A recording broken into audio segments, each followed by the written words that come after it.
యొక్క యోహాను రాసిన మొదటి పత్రిక 2వ అధ్యాయము 16-17 వచనంలో లోకము గురించి తెలియజేస్తూ ఉన్నాడు. లోకములో ఉన్నదంతా కూడా శరీరాశ, నేత్రాశ, జీవపుడము అని, అవి లోక సంబంధమైనవి, అవి గతించిపోవునని, అయితే దేవుని చిత్తమును జరిగించేవాడు నిరంతరము నిలుచునని ఇక్కడ తెలియజేస్తూ ఉన్నాడు.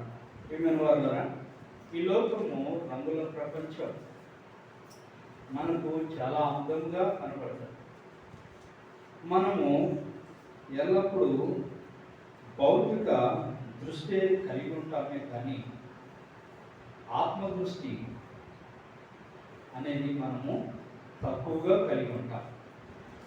మనం ఏది చూసినా భౌతిక దృష్టితోనే చూస్తాము, ఆలోచిస్తాము, దానినే కావాలని కోరుకుంటూ ఉంటాం. ప్రియమైన వాళ్ళ భౌతికమైనది ఒకనొక సమయానికి గతించిపోతుంది అనే విషయము మనకు తెలియదు. దానిని మనము ఎప్పుడు కూడా ఆలోచించకుండానే నిర్లక్ష్యంగా, అలక్ష్యంగా, అనాలోచనగా మనం ఈ లోకంలో జీవిస్తూ ఉంటాం.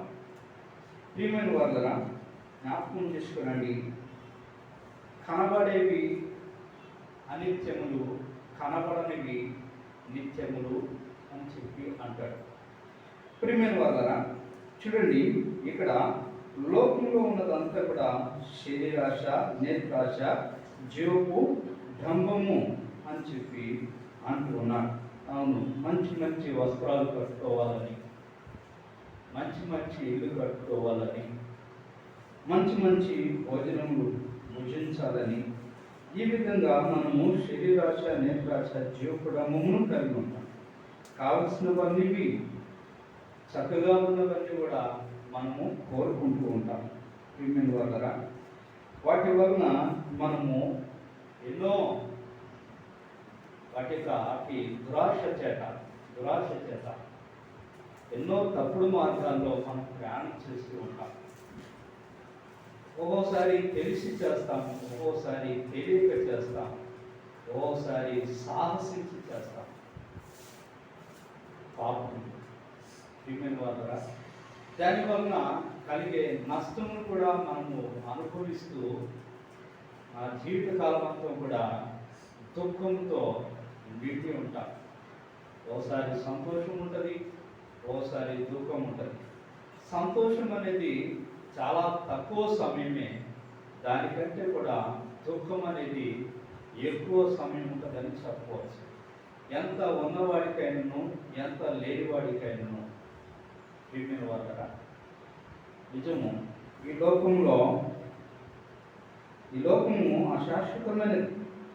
శాశ్వతమైనది కానే కాదు. చాలా సంవత్సరములు జీవించిన వారిని అడగండి, వారు అంటారు, ఎక్కువ దుఃఖ దినాలే నాకు కలుగుతూ వచ్చినాయి అని చెప్పి అంటారు. ప్రియమైన వాళ్ళరా, కనుక ఇక్కడ ఏమంటున్నాడంటే, ఈ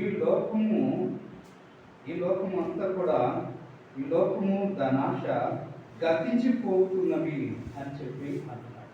నిజమే. ప్రియమైన వాళ్ళ, ఒక మాట చెప్పాలంటే ఇదే మరి యోహాను పత్రికల్లో రాయబడినది. చూడండి,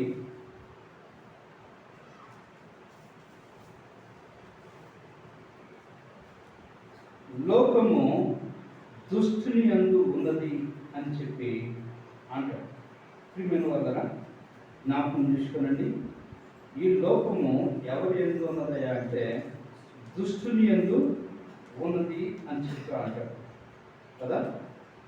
ఎక్కడుందన్నమాట? 4వ అధ్యాయమా, చూడండి అన్నమాట. చదవండి. లోకము దుష్టుని యందు ఉన్నది అని చెప్పి అంటాడు.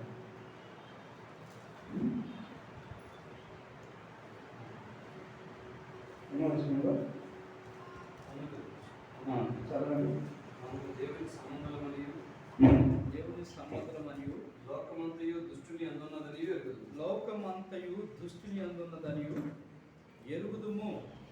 ప్రియమైన వాళ్ళరా, లోకమంతా ఎవరి అందున్నదంట? దుష్టుని అందున్నది. అదే ఎఫెసీయులకు రాసిన పత్రిక 6వ అధ్యాయంలో చూడండి, అక్కడ ఏమంటాడు? ఎఫెసీయులకు రాసిన పత్రిక 6వ అధ్యాయం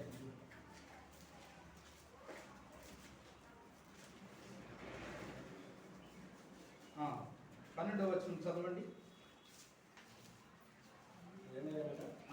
తను పోరాడినది శరీరులతో కాదు గాని ప్రధానులతోనూ అధికారులతోనూ ప్రస్తుత అంధకార సంబంధులకు లోకనాథులతో ఆకాశమండలమందున రాత్రుల సమూహంతోనూ పోరాడుతున్నాము. ప్రియమైన వాళ్ళరా, చూడండి ఇక్కడ ఏమంటున్నాడంటే ప్రస్తుత అంధకార సంబంధులకు లోకనాథులు. ఈ లోకంలో ఉన్న అధికారులు కానీ గొప్పవారు కానీ, అంటే దేవుని ఎరుగని వారు లోకనాథులు, లోకానికి సంబంధించిన వారు అని చెప్పి అంటున్నాడు. ఆ తర్వాత దురాత్మల చేత, ఆకాశ మండలం మందున్న దురాత్మల చేత నడిపించబడుతూ ఉన్నారు అనే విషయము జ్ఞాపకం చేస్తున్నాడు. ప్రియమైన వాళ్ళరా, అవును, ఈ లోకం అంతా కూడా అట్లనే ఉన్నది. ఈ లోకంలో నెమ్మది, సుఖము, సమాధానము, శాంతి అనేది చాలా తక్కువ అనే చెప్పవచ్చు. కాబట్టి మనము లోకమును ఏమాత్రం కూడా ప్రేమించకూడదు. మనలో ఎక్కువ మంది లోకమును ప్రేమిస్తాం, డబ్బును ప్రేమిస్తాం, అందాన్ని ప్రేమిస్తాం, గొప్పతనం, కీర్తి ప్రతిష్టతలను ప్రేమిస్తాం. ప్రియమైన వాళ్ళరా, ఇవి మంచిది కానే కాదు. ఏమంటూ ఉన్నాడంటే చూడండి, యోహాను రాసిన మొదటి పత్రిక 2వ అధ్యాయం 15వ వచనంలో ఏమంటున్నాడు చూడండి. ఏమంటున్నాడు? ఈ లోకమునైనను లోకములో ఉన్న వాటినైనను ప్రేమింపకుడి. ఈ లోకమునైనను లోకములో ఉన్న వాటినైనను ప్రేమింపకుడి. ఎవడైనను లోకమును ప్రేమించిన ఎడల తండ్రి ప్రేమ వానిలో నుండదు. ప్రియమైన వాళ్ళ జ్ఞాపకం చేసుకోండి. ఎవడైనను ఈ లోకమును ప్రేమిస్తే తండ్రి ప్రేమ వానిలో ఉండదంట. ప్రియమైన వాళ్ళ జ్ఞాపకం చేసుకోండి. తండ్రి ప్రేమ వానిలో ఉండదు. ప్రియమైన వాళ్ళ జ్ఞాపకం చేసుకోరండి. కాబట్టి తండ్రి ప్రేమ మనలో నిలిచి ఉండుట మనకెంతో మేలై ఉంటున్నది. తండ్రి ప్రేమ మనలో నిలిచి ఉన్న ఎడల మనము ఇతరులను ప్రేమించగలం, దేవుని ప్రేమ ఇతరులకు చూపించగలం. దానిని బట్టి దేవుడు కూడా, ఇతరుల యొక్క దయ కూడా మనము పొందగలం. ప్రియమైన వాళ్ళరా, ఈ లోకంలో మనం జీవిస్తూ ఉన్నాం. మనుషుల దయ, దేవుని దయ రెండు కూడా మనకు అవసరమై ఉన్నది. మనుషుల దయ, దేవుని దయ మనము పొందుకోవాలి అంటే దేవుని ప్రేమ అనేది మనలో ఉండటం ఎంతైనా అవసరమై ఉన్నది.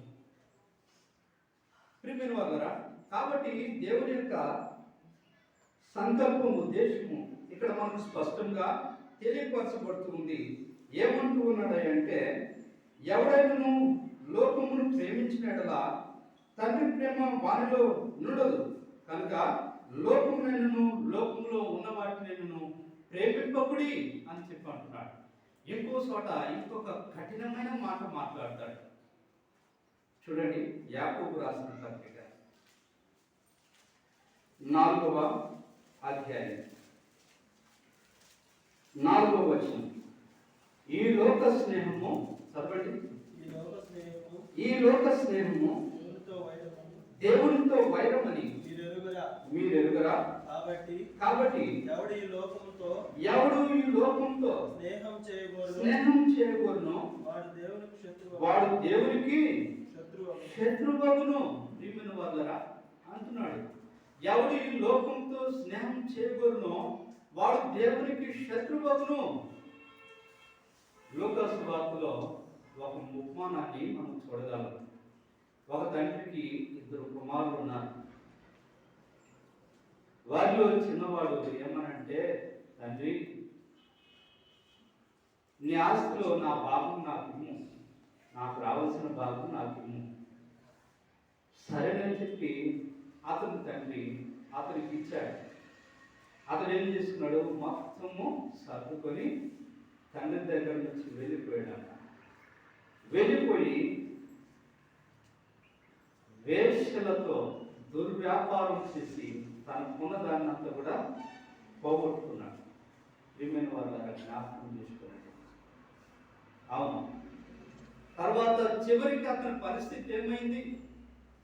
మొదట డబ్బు ఉన్నప్పుడు తండ్రి ఆస్తి పంచి ఇచ్చినప్పుడు దాన్ని తీసుకొని వెళ్ళిన తర్వాత అతను కొంతకాలం బాగా సుఖపడి ఉంటాడు,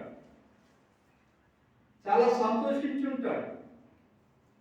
కానీ అంత అయిపోయిన తర్వాత అతని పరిస్థితి దయనీయంగా మారిపోయిందంట. చివరికి పందులు తినే పట్టు అది తినాలని ఆశించాడంట. అయితే ఎవడు ఏమీ ఇవ్వలేదంట అతనికి. ప్రియమైన వారి దగ్గర జ్ఞాపకం చేసుకోండి. అవును, ఈ లోకము మనము ప్రేమించిన ఎడల, ఈ లోకమును మనము ఆశించిన ఎడల, దాన్ని అనుసరించిన ఎడల, చివరికి దాన్ని అనుసరించి వారి పరిస్థితి కూడా అట్లనే ఉంటుంది. యుద్ధమున గుర్రము అక్కడకు రాదు. ప్రియమైన వారి ద్వారా జ్ఞాపకం చేసుకున్నాడు. అవును, చివరికి అదే పరిస్థితి. కాబట్టి దేవుడు ఏమని చెప్తూ ఉన్నాడు అంటే, ఈ లోకంలో ఉన్న వాటిని మీరు ప్రేమించవద్దు. మీరు దేవుని ప్రేమించారా? మీరు లోకమును ప్రేమించారా? దేవుని ప్రేమ మీలో ఉండదు. మీరు లోకము ప్రేమించినట్లయితే మీరు దేవునికి శత్రువులు అవుతారు అని చెప్పి స్పష్టంగా చెబుతూ ఉన్నాడు. ప్రియమైన వాళ్ళరా, కాబట్టి లోకమును ప్రేమించవద్దు అని చెప్పి అంటున్నాడు. తిమోతికి రాసిన పత్రికలో ఒకరి గురించి అపోస్తలుడు పౌలు అంటున్నాడు. చూడండి ఏమంటూ ఉన్నాడో. 2వ పత్రిక 4వ అధ్యాయము 10వ వచనం. 4వ అధ్యాయము 10వ వచనం చదవండి. దేమా ఇహలోకమును స్నేహించి నన్ను విడిచి తెస్సలోనికకు వెళ్ళెను. ప్రియమైన వారులారా, జ్ఞాపకం చేసుకోండి. అపోస్తలుడు పౌలు అంటున్నాడు, దేమా ఇహలోకమును స్నేహించి నన్ను విడిచి తెస్సలోనికకు వెళ్ళాడయ్యా అని చెప్పి అంటూ ఉన్నాడు. ప్రియమైన వారులారా, అవును, మనం కూడా దేవుని సహవాసమును, దేవుని మందిరమును, దేవుని ప్రజలను మరిచిపోయి నిర్లక్ష్య పెట్టి లోకంలో స్నేహమును ఎక్కువగా ఆశించినట్లయితే, లేదా లోక స్నేహము కోరి దేవుని ప్రజల కంటే లోకమును ఎక్కువగా మనము ప్రేమించి వెళ్ళినట్లయితే, ఈడ ఏ విధంగా అపోస్తలుడు పౌలుకు నెమ్మది లేనట్లు కనబడుతూ ఉన్నదో అట్లనే దేవునికి కూడా నెమ్మది ఉండదు, నీ యందు సంతోషం ఉండదు. ప్రియమైన వారు జ్ఞాపకం చేసుకున్నాను, నీ యందు దేవునికి ఏమాత్రం కూడా సంతోషం ఉండదు. కాబట్టి దేవుడు ఎవరి యందు సంతోషిస్తాడయ్యా అంటే, ఎవరైతే దేవునితో సహవాసం చేస్తారో, దేవుని బిడ్డలతో సహవాసం చేస్తారో, దేవుని సన్నిధి యందు సంతోషిస్తారో, వారి యందు దేవుడు ఎక్కువగా సంతోషించేవారిగా ఉంటూ ఉన్నాడు. ప్రియమైన వారి ఎడల ఆయన గొప్ప కార్యములు చేయవాడు, అద్భుతములు చేయవాడు, ఆశ్చర్య కార్యములు చేయవాడు అయి ఉన్నాడు. నిజమే, అబ్రహాము దేవునికి స్నేహితుడిగా పిలువబడ్డాడు కదా. యెషయా గ్రంథంలో ఏమంటాడు? 40 యెషయా గ్రంథము 41వ అధ్యాయము 8వ వచనం చదవండి.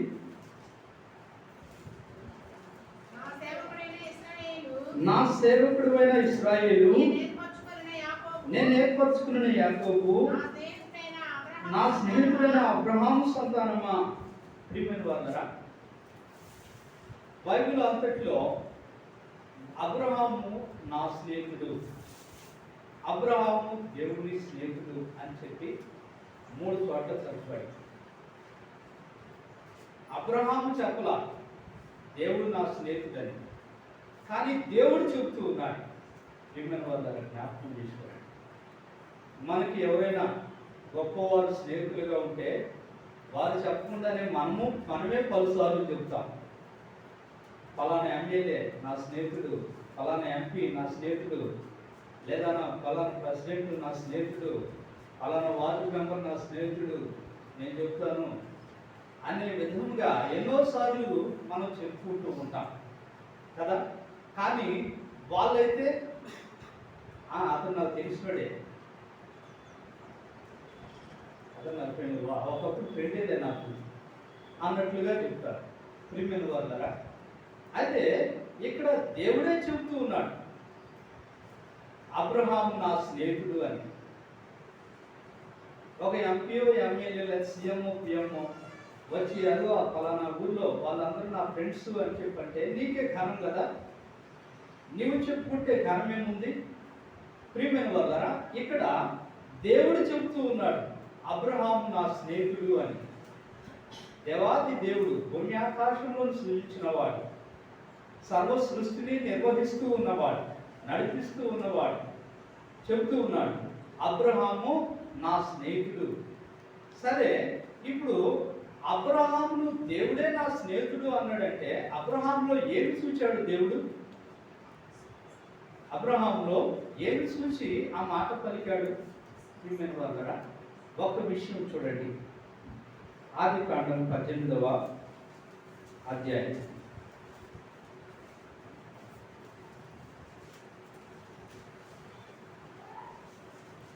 ఆదికాండము 18వ అధ్యాయం మొదటి నుంచి చదవండి.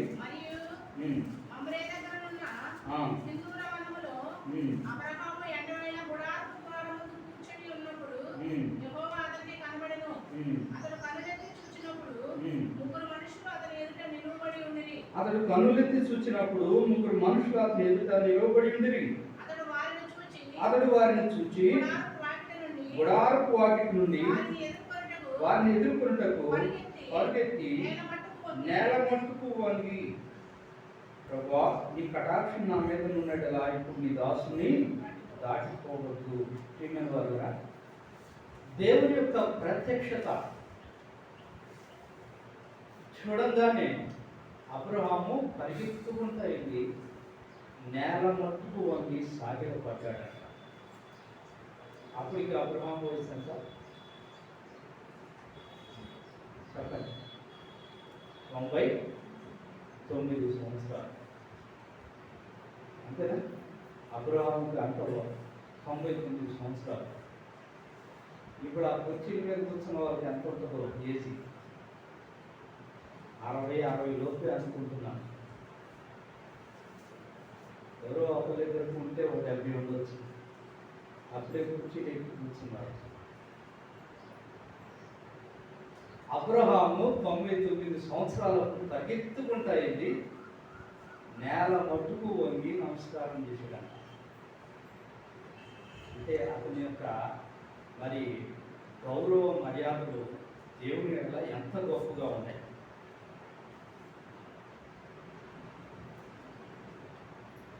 మనం ప్రార్థన చేసుకునేటప్పుడు కొంతమందిని చూస్తాం, కూర్చొనే చేస్తారు ప్రార్థన. కొంతమంది మనసు మీద కూర్చొని చేస్తారు, కొంతమంది అయితే పడుకొని చేస్తారు ప్రార్థన. ఎట్లా చేస్తారు? అబ్రహాము 99 సంవత్సరాలప్పుడు నేను ఎష్కోల్లో ట్రైనింగ్లో ఉన్నప్పుడు ఒంగోలులో జాన్ సుబ్బారెడ్డి గారి ట్రైనింగ్లో ఉన్నప్పుడు నేను ఒక ముసలామును గమనించేవాడిని. ఆమె మందిరానికి వస్తుంది, ప్రార్థన చేసుకునేది. ఆమె అప్పుడు చాలా వయసు, ఎట్టెట్ట వణుకుతూ ఉండేది. ఆమెను చూశారు. ఆమె నిలువు మోకాలు వేసి ప్రార్థన చేసేది. వరండాలు నిలువు మోకాలు ప్రార్థన చేస్తూ ఉండేది. చాలాసేపు చేసింది. నేను సిగ్గుపడేవాడిని. అరే, ఇంతగా ప్రార్థన చేస్తుంది, మా వణుకుతానే ఉంది, వణుకుతానే ఇట్లా ప్రార్థన చేస్తుందని చాలా ఆశ్చర్యం వేసేది. ప్రియమైన వాళ్ళ జ్ఞాపకం చేసుకోవాలి. దేవుడు అబ్రహామును నా స్నేహితుడు అని చెప్పాడు అంటే అబ్రహాములో ఏ విశేషాన్ని సూచించాడు? అవును, అబ్రహాము అంతటి వయసు ఉన్నా కూడా అతడు దేవుని చూడగానే పరిగెత్తుకుంటూ వెళ్ళి నేల మట్టు వంగి సాగిలపడ్డాడు. అంత మాత్రమేనా అని చెప్పంటే ఇంకా చూడండి ఏమనుకున్నాడు అంటున్నాడు. మంచి ఆతిథ్యం ఇచ్చాడు అనమాట. అంటున్నాడు, నీ దాసుని దాటిపోవద్దు. ఏమంటుంది సార్? నీ దాసుని దాటిపోవద్దు అయ్యా, నేను నీ దాసుడును. సాగిపోయాడు. అయ్యా, నేను నీ దాసుడును. అమ్మ మాట చెప్పగలమా? మాట చెప్పగలమా? ఓసారి ఒక గొప్ప దైవ సేవకుడు, ఒక మంచి ఉద్యోగస్తుడు ఇద్దరు కూడా వెళ్ళారు. ఒక ఆఫీసర్ దగ్గరికి వెళ్ళారు. ఆ ఉద్యోగస్తుడు అంటే ఆఫీసర్ కాదు, మామూలుగా ఎస్పీనో లేకపోతే క్లర్క్ అయి ఉంటాడు, లేదా వర్క్ ఇన్స్పెక్టర్ అయి ఉంటాడు. తన ఇంజనీర్ని చూసి లేదా తన పై అధికారిని చూసి, ఇగో ఈయన మా సేవకుడు అన్నాడంట. ఈ సేవకుడు ఎట్లున్నాడు అంటే మంచిగా ఉన్నాడు, బాగా ఎత్తుగా ఉన్నాడు, ఎర్రగా ఉన్నాడు, దిట్టంగా ఉన్నాడు, మంచి వైట్ అండ్ వైట్ వేసాడు. ఇక ఇంజనీర్ ఎటు చూశాడంట, ఇదేంటి నా సేవకుడు అంటున్నాడు అని చెప్పి చూశాడంట. ఆయన ఏమో క్లర్క్ అయ్యా, ఈ క్లర్క్ కంటే ఆయన బాగుంటాడయా, ఇదేంటి నా సేవకుడు అంటున్నాడు, మా సేవకుడు అంటున్నాడు అని చెప్పి. దేవుని సేవకుడు అన్నారు కదా, మా దైవ సేవకుడు అండి అంటే సంతోషం కదా. మా సేవకుడు అంటే చెప్పండి, మా దైవ సేవకుడు అంటే సంతోషం, మా సేవకుడు అంటే ఆయన కూడా ఎటు సంతోషం, ఇంకేది సంతోషం, ఆయనకి ఎటు సంతోషం. ప్రియమైన వాళ్ళరా, చూడండి ఇక్కడ అబ్రహాము దేవునితో అంటున్నాడు, సాగిలపడి అయ్యా ఇగో నీ దాసుడను, నేను నీ దాసుడను. పూర్వకాలము దాసులను అంటే మనుషులను కొనేవారు, కొని వాళ్ళు తమ యొక్క దాసత్వంలో ఉంచుకునేవారు. ఆ దాసులకి తమ పైన ఎటువంటి అధికారం ఉండదు. ఎవరైతే అతన్ని కొన్నారో అతనికే అధికారం ఉండదు.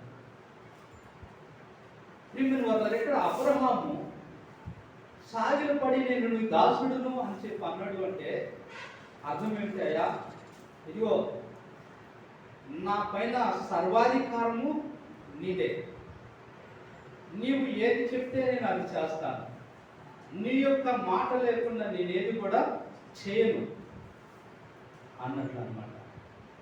ప్రియమైన వాళ్ళ జ్ఞాపకం చేస్తాను. అవును, సామెతల గ్రంథంలో ఏమంటాడు? నీ ప్రవర్తన అంతటి యందు ఆయన అధికారమునకు ఒప్పుకొనుము.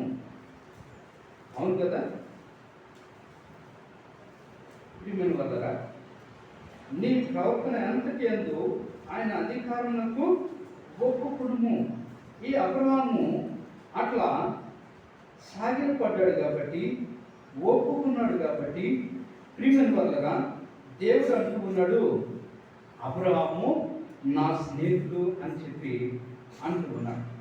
ప్రియమైన వాళ్ళారా, జ్ఞాపకం చేసుకునండి, 3వ అధ్యాయం సామెతల గ్రంథము మరి 6వ వచనంలో ఆ మాట అంటారు. 5, 6 వచనాలు ఆ మాట వ్రాయబడింది. చూడండి, నీ స్వబుద్ధిని ఆధారం చేసుకొనక నీ పూర్ణ హృదయంతో యెహోవా యందు నమ్మకించుము, నీ ప్రవర్తన అంతటి యందు ఆయన అధికారములకు ఒప్పుకొనుము, అప్పుడు ఆయన నీ త్రోవలను సరళము చేయును. నేను జ్ఞానిని కదా అని నువ్వు అనుకునవద్దు. యెహోవా యందు భయభక్తులు కలిగి చెడుతనము విడిచిపెట్టుము, అప్పుడు నీ దేహమునకు ఆరోగ్యమును నీ ఎముకలకు సత్తువయు కలుగును అని చెప్పి అంటున్నాడు. ప్రియమైన వాళ్ళారా, జ్ఞాపకం చేసుకోనండి, మనము మన జీవితంలో మన స్వబుద్ధిని ఆధారం చేసుకుంటాం. మనము మన ప్రవర్తన మీద మనము ఆధారపడతాం. ఇవి లోక సంబంధమైనవి, ప్రియమైన వాళ్ళారా, జ్ఞాపకం చేసుకోండి. అవి మనను నాశనమునకు నడిపిస్తాయి. ఓకే కదా? లోకము దాని ఆశ గతించిపోతాడు. ఎవడైనా నువ్వు ఈ లోకంతో స్నేహం చేయగలిగినలా వాడు దేవునికి శత్రువు అగును. ప్రియమైన వాళ్ళారా, జ్ఞాపకం చేసుకోండి. అయితే దేవునితో స్నేహం చేసిన వాడు ఏ విధంగా ఆశ్రయింపడతాడో తెలుసా? అబ్రహాము ఏ విధంగా ఆశ్రయింపబడ్డాడో ఆ విధంగా ఆశ్రయింపబడతాడు. ప్రియమైన వాళ్ళారా, జ్ఞాపకం చేసుకోనండి, దేవుడు అన్ని విషయాలలో కూడా అబ్రహామును ఆశీర్వదించాడంట. అన్ని విషయాలలో కూడా అన్నమాట స్పష్టంగా ఆది కాండంలో వ్రాయబడి ఉన్నది. చూడండి, 24వ అధ్యాయము 1వ వచనం. అబ్రహాము బహుకాలం గడిచిన వృద్ధుడైనను అన్ని విషయములలోనూ యెహోవా అబ్రహామును ఆశీర్వదించెను. అన్ని విషయములలోనూ అబ్రహామును ఆశీర్వదించెను. అబ్రహామునే ఆశీర్వదించాడా? తన స్నేహితుడైనందుకు అబ్రహామునే ఆశీర్వదించాడా? అబ్రహామును మాత్రమే కాదు, అతని సంతతి వారిని కూడా ఆశీర్వదించాడు. ప్రియమైన వాళ్ళారా, అందుకనే ఆ మాట పలుకుతున్నాడు. యెషయా గ్రంథం 41వ అధ్యాయంలో ఏమంటూ ఉన్నాడు చూడండి, నా సేవకుడైన ఇశ్రాయేలు, నేను ఏర్పరచుకున్న యాకోబు, నా స్నేహితుడైన అబ్రహాము సంతానమా, భూదిగంతముల నుండి నేను పట్టుకొని దాని కొలను నుండి పిలుచుకున్నవాడా, నీవు నా దాసుడు అనియు నేను నిన్ను ఉపేక్షింపక ఏర్పరచుకుంటున్నాను. నేను నీతో చెప్తున్నాను, నీకు తోడై ఉన్నాను, భయపడకుము. నేను నీ దేవుడినై ఉన్నాను, దిగులు పడకుము. నేను నిన్ను బలపరుతును, నీకు సహాయం చేయవాడు నేనే.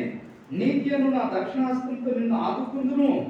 ప్రియమైన వారా, జ్ఞాపకం చేసుకోండి, ఎంతగా తన స్నేహితుడైన అబ్రహామును బట్టి అబ్రహాము సంతతి వారైన ఇశ్రాయేలీయులందరినీ కూడా ఆశీర్వదించుట అనేది, అభయం ఇచ్చుట అనేది ఇక్కడ మనం చూస్తూ ఉన్నాం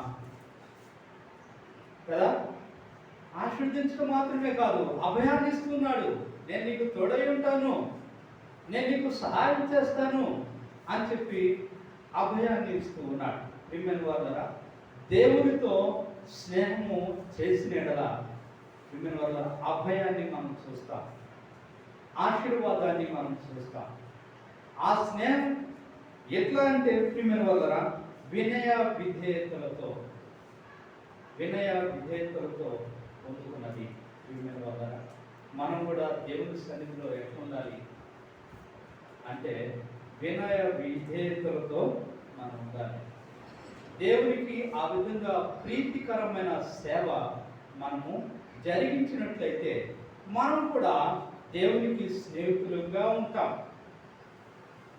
అట్లా కాకుండా మన ఇష్టానుసారంగా లోకంలో జీవిస్తూ లోకంలో మాదిరిగానే దేవుని సంఘములో కూడా నేను ఉంటాను అని చెప్పి అనుకుంటే వాళ్ళ మనము దేవునికి శత్రువులు అవుతాం. అది మనకి మాత్రం కూడా మంచిది కానే కాదు. దేవుడు మనల్ని ప్రేమించాడు,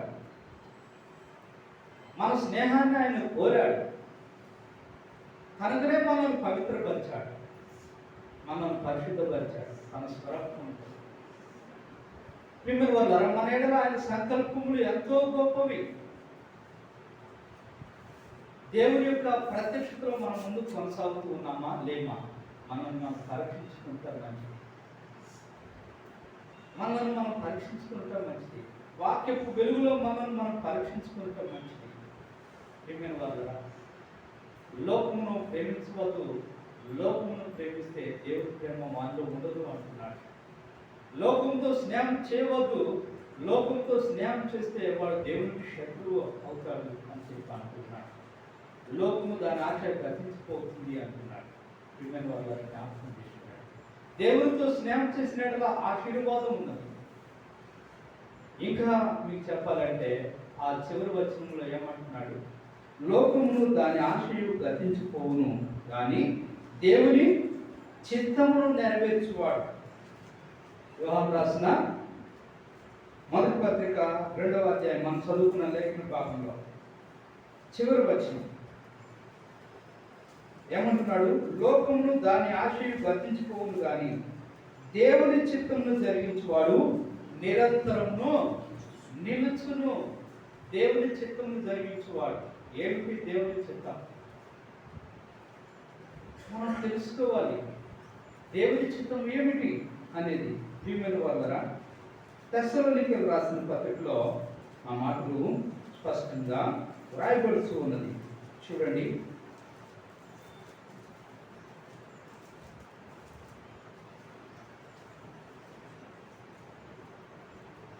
నాలుగవ అధ్యాయము 3వ వచనం చదవండి. మీరు పరిశుద్ధంగా ఉండుటే, అనగా మీరు జారత్వమునకు దూరముగా ఉండుటే దేవుని చిత్తము. చూసారా? మీరు పరిశుద్ధులవుతాయే అనగా మీరు జాగ్రత్తకు దూరంగా ఉంటే దేవుని చిత్తము అని చెప్పి అంటున్నాడు.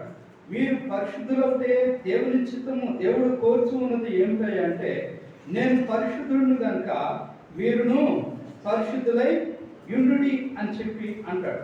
నేను పరిశుద్ధుడిని కనుక మీరును పరిశుద్ధులై యుండుడి. మన పరిశుద్ధులుగా ఉండుట అనేది దేవుని యొక్క చిత్తం.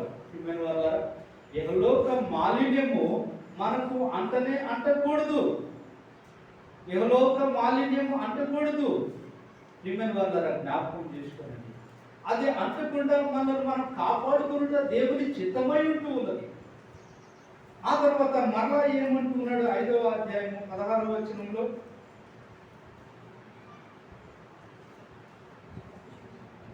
ప్రతి విషయమునందును 15-16 చదవండి. ఎవడును కీడునకు ప్రతి కీడు ఎవరికైనా చేయకుండా చూసుకొనుడి. మీరు ఒకని ఎడల ఒకడును మనుషులందరి ఎడల ఎవడును కీడునకు ప్రతి కీడు ఎవరికైనా చేయకుండా చూసుకొనుడి. మీరు ఒకరి ఎడల ఒకడును మనుషులందరి ఎడలను ఎల్లప్పుడూ మేలైన దానిని అనుసరించి నడుచుకొనుడి. ఎల్లప్పుడూ సంతోషంగా ఉండుడి. ఎడతెగక ప్రార్థన చేయుడి. ప్రతి విషయం నందును కృతజ్ఞతాస్తుతులు చెల్లించుడి. ఇలా చేయుట యేసుక్రీస్తునందు మీ విషయంలో దేవుని చిత్తము. వల్ల ప్రతి విషయమందు అన్యాయం అనుభవిస్తున్నావా? నష్టము కలిగినదా? బాధ వచ్చినదా? పేదరికములో ఉన్నావా? దానిలో కూడా నువ్వు సంతోషించు. దేవుడు దీనిని నాకు అనుమతించాడు, దేవుడే దీన్ని తీసుకొస్తాడు అని దేవుడి దేవుడి కొరకు కనిపెట్టుట ఎంతైనా అవసరమై ఉంటున్నది. ద్వారా జ్ఞాపకం చేసుకోండి. నిజం